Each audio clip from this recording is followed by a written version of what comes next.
व्यक्ति के बिगड़ने के 4 साधन हुआ करते हैं, चारों में से एक भी है और सद्विवेक नहीं है तो वह व्यक्ति निश्चित ही अनर्थ करेगा। राधे राधे। रूपवान होगा, युवावस्था, रूपवान, ऊंचा पद मिल जाना और धनवान। रूप यौवन संपत्ति प्रभुत्व अविवेकता। रूपवान, ऊंचा पद, युवावस्था और धन, ये 4 हैं और चारों के साथ यदि अविवेक है, चारों को छोड़ दीजिए, चारों में से एक भी है और सद्विवेक नहीं है तो व्यक्ति निश्चित ही अनर्थ करता ही है।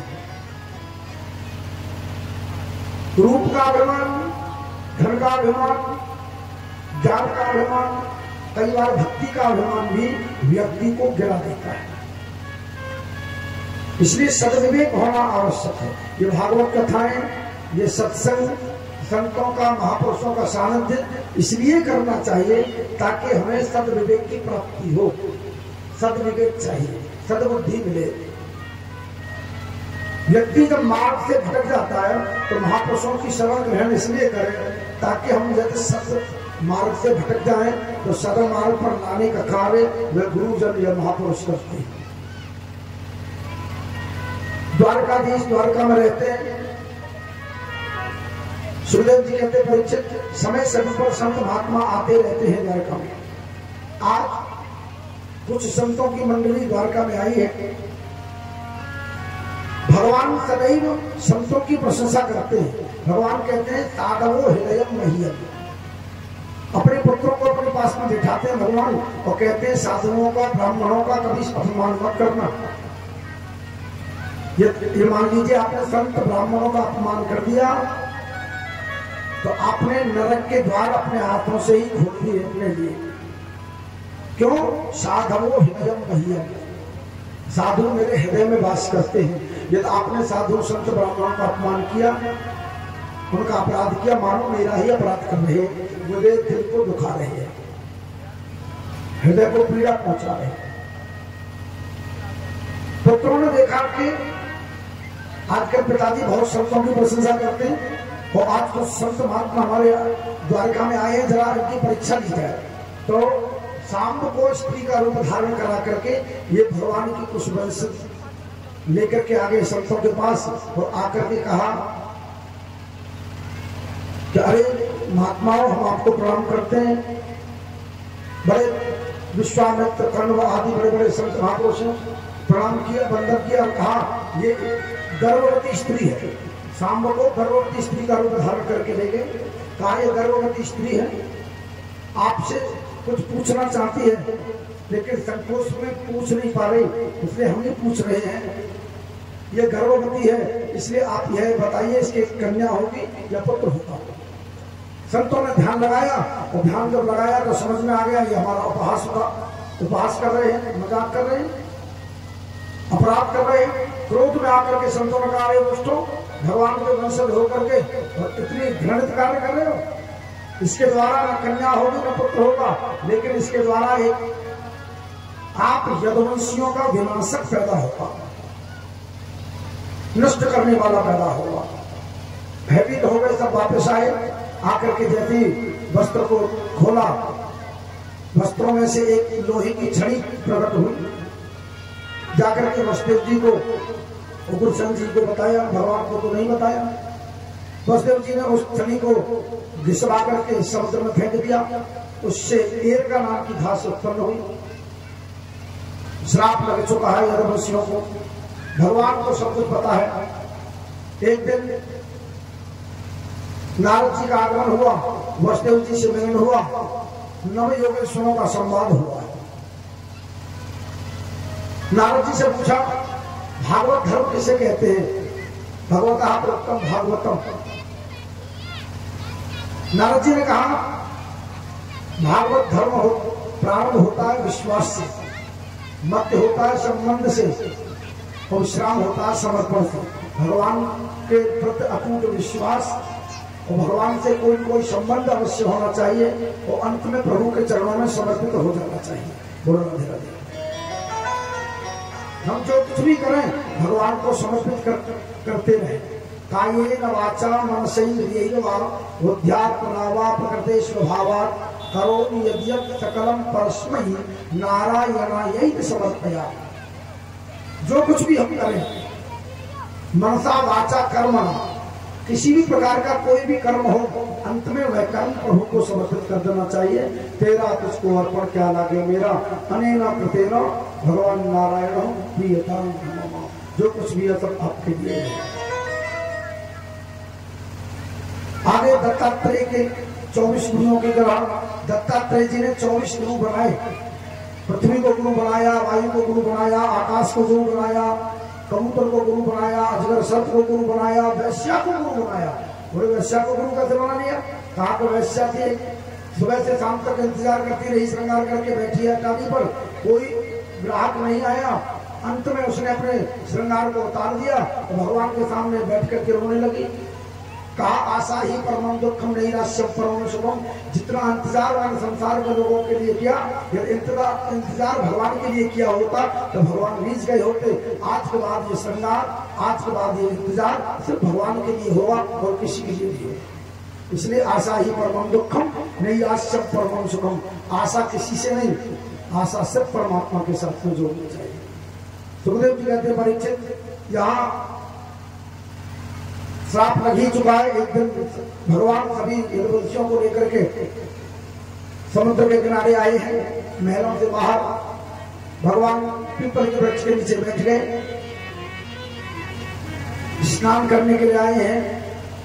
जितने साथ में आए हैं सभी भगवान जहां बैठे उनके पीछे जाकर के स्नान किया, भोजन किया, मदिरापान किया। मदिरापान करके एक दूसरे में लड़ाई झगड़ा हुआ और लड़ाई झगड़ा होते होते एक दूसरे पर अस्त्र शस्त्र का प्रयोग किया। सब टूट गए। अंत में कुछ नहीं बचा तो एरका नाम की घास, जो छड़ी, जो कील जो बची थी, उससे घिसा रेत बना करके उसे समुद्र में फेंक दिया। उससे एरका नाम की घास उत्पन्न हुई।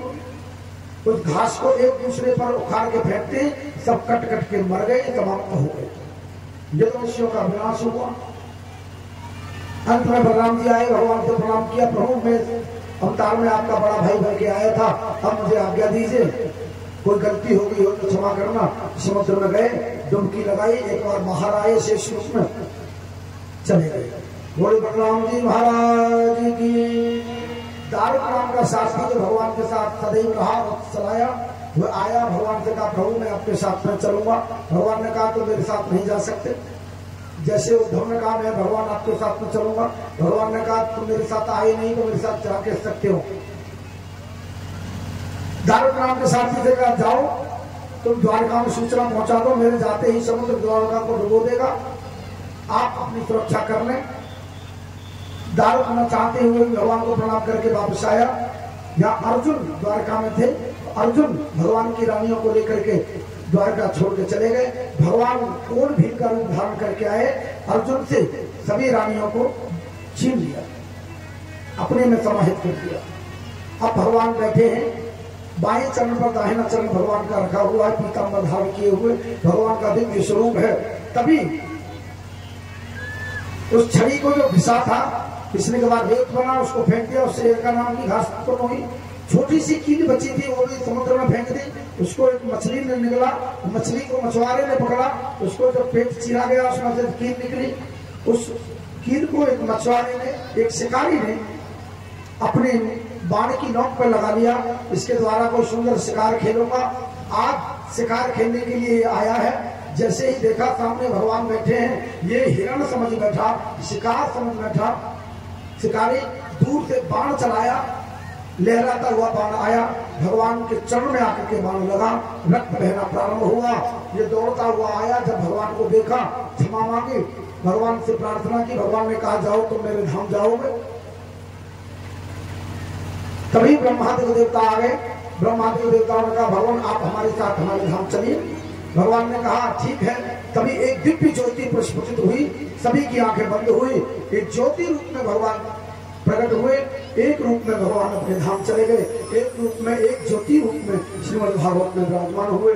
इसलिए भगवान की वांगमय मूर्ति श्रीमद् भागवत महापुराण है। बोले भागवत महापुराण की, वृंदावन बिहारी लाल की, द्वारकाधीश भगवान की हो। सुखदेव जी कहते हैं परीक्षित, इस तरह से भगवान के जाते ही कलयुग प्रारंभ हो गया। कलयुग के दुर्गुणों का वर्णन, कलयुग में सब कुछ खराब है, लेकिन एक अच्छा ये है कि भगवान के नाम का कीर्तन करते रहोगे, भगवान की साधना करते रहोगे तो समस्त दुर्गुणों से बचे रहोगे। जीव का एक लक्ष्य भगवत प्राप्ति, और उसमें सहायक है भगवान के नाम का कीर्तन बोलना देगा। दूसरा, अब 7 दिन पूर्ण हुए। सूत जी कहते हैं ऋषियों, यहाँ परीक्षित जी ने सुखदेव जी का पूजन किया, भागवत जी का पूजन किया। सुखदेव जी चले गए हर गुणगान करते हुए, भागवत जी का पूजन करके परीक्षित जी आए अपने घर। आकर के जो ज्ञान प्राप्त किया है भागवत के माध्यम से, उसका श्रवण करके ध्यान लगाया। अब तक्षक नाग चला, आकर के देखा जन्मे जने चारों तरफ से घर को घिरवा दिया सेवकों के द्वारा, कोई भी अंदर प्रवेश न करे। सूक्ष्म रूप धारण करके ये नाग, तक्षक नाग आया और आकर के जैसे ही जो ध्यान मुद्रा में बैठे हुए परीक्षित महाराज, परीक्षित के शरीर का स्पर्श किया, परीक्षित महाराज के शरीर का जल करके राख हो गया। बोले परीक्षित जी महाराज की। सूत जी कहते हैं ऋषियों, जन्मे जय को जब पता चला कि परीक्षित का शरीर भस्म हो गया है, क्रोध में आकर के सर्पेष्टि यज्ञ कराया। मंत्र बोलते हैं, सर्प आते हैं खिंचते हुए, आहुतियां दे देते हैं। अंत में आस्तिक मुनि ने आके समझाया, सर्पेष्टि यज्ञ बंद कराया। सूत जी कहते हैं ऋषियों, उनके कहने पर ये यज्ञ बंद हुआ। अंत में 12वें स्कंद में बताया कलयुग में किस तरह के राजा होंगे, क्या हुआ, बहुत सुंदर प्रसंग है। अंत में एक बात भागवत की जो संपूर्ण, जिन्होंने 7 दिन तक भागवत नहीं सुनी है, वो इस समय सुनेंगे तो उसका लाभ प्राप्त होगा। एक बार भागवत जी को पुराण समझ लीजिए। भागवत में 335 अध्याय है, 5,76,000 अक्षर है, 12 स्कंद है, और भगवान के 12 अंग हैं। द्वादशांगो वै पुरुषः, 12 अंग भगवान के हैं, इसलिए 12 स्कंद भागवत के हैं। द्वादशांगो वै पुरुषः, ये वेद का मंत्र है। 10 लक्षण है भागवत के, सर्ग विसर्ग, स्थान पोषण, वृत्ति, मनवंतर कथा, ईशान कथा, निरोध, मुक्ति और आश्रय। सर्वप्रथम भागवत की महिमा पद्म पुराण में है, 6 अध्यायों में।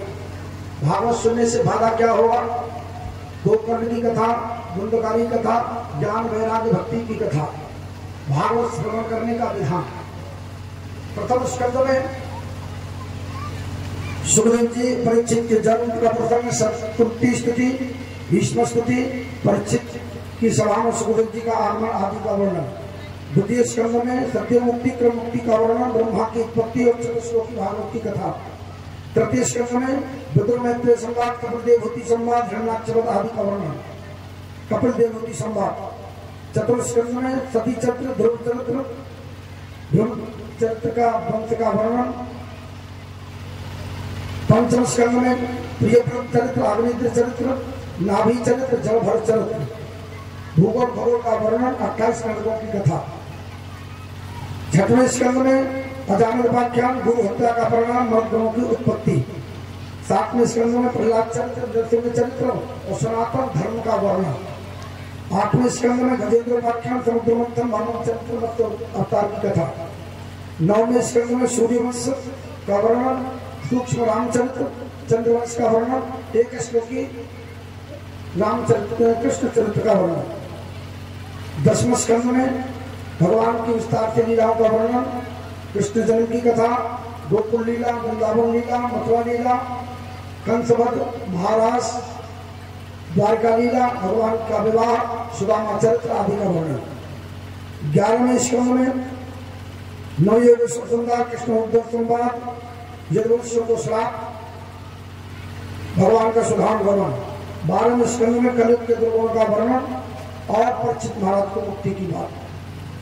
अंत में सूत जी कहते हैं ऋषियों, निमग्नानां यथा गंगा देवानाम अच्युतम तथा वैष्णवानाम यथासंभव पुराणाम अधिगम तथा। जैसे बहने वालों में गंगा श्रेष्ठ है, वैष्णवों में भगवान शिव श्रेष्ठ है, उसी प्रकार से पुराणों में श्रीमद् भागवत सर्वश्रेष्ठ है। अंत में आइए हम अपनी गुरु परंपरा के अनुसार दो श्लोक ऐसे हैं, पहले हम बोलेंगे फिर आप बोलेंगे। इन श्लोकों के माध्यम से हम भगवान से कुछ मांगना चाहते हैं। यदि आपने मन लगा करके कथा को सुना है तो आप जानते हैं, समझना चाहते हैं, जानते हैं कि हमें क्या मांगना चाहिए। क्या हम लौकिक धन मांगे या भगवान की भक्ति मांगे, यह हमारे ऊपर है। मैं पहले बोलूंगा, बाकी सभी लोग हाथ जोड़ करके भगवान के सामने अपने मन के भाव व्यक्त करेंगे।